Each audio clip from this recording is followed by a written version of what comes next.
Today, I want to speak briefly and introduce some common things with the Civil War. This is pretty quick. Backing up a little bit of review, how we get to the war. Lincoln wins the election of 1860. Southern states begin to secede. South Carolina is going to go first. 7 southern states initially will join together, form the CSA. South will attack at Fort Sumter, and then the war officially begins. After the war, 4 more states will join the CSA: Arkansas, Tennessee, North Carolina, and Virginia. First thing we need to get down here are the two sides. We look at this and then we might say, well, there's 8 things. No, there are 2 sides. So let's start with the United States. Sometime myself or the book will call it the United States. Other times you might hear it as the North or even the Union. People from the North were known as Yankees. So whenever we use these terms, we're talking about the same side, the United States. On the flip side, you had the CSA, the Confederate States of America, also known as the South, also known as the Confederacy, and people that were Southerners were often called rebels. That should make sense because they were the ones rebelling. Our 2 leaders or presidents. North, Abe Lincoln, we already knew that. South is Jefferson Davis. And real quick, I want to spend a little time. We've talked about Lincoln. I feel like we should know enough about, or we know enough about him. But let's quickly talk about Jefferson Davis. I think it's good perspective. There's Lincoln. There's Davis.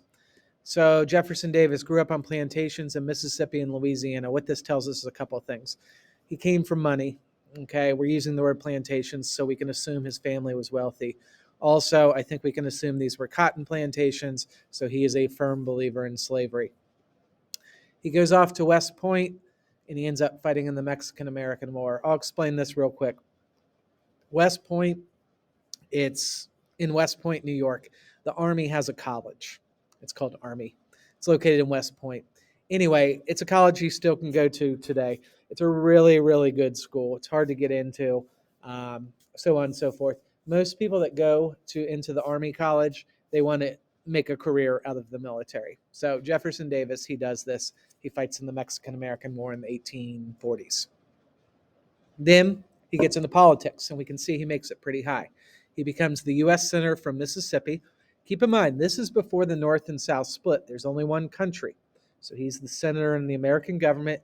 Then he becomes Secretary of War prior to the South seceding. Initially, he argued against secession. But he did believe that the states had the right to leave. So I think this is a good lesson right here. Not all Southerners, when the South began to secede, not all of them were happy about it. Some were very happy, others were upset. He was against it, but he did think that they had the right to leave the country if they wanted to. When Mississippi seceded, Davis resigned as a U.S. Senator and called it the saddest day of his life. And just on a side note, he was the second choice for president for the CSA.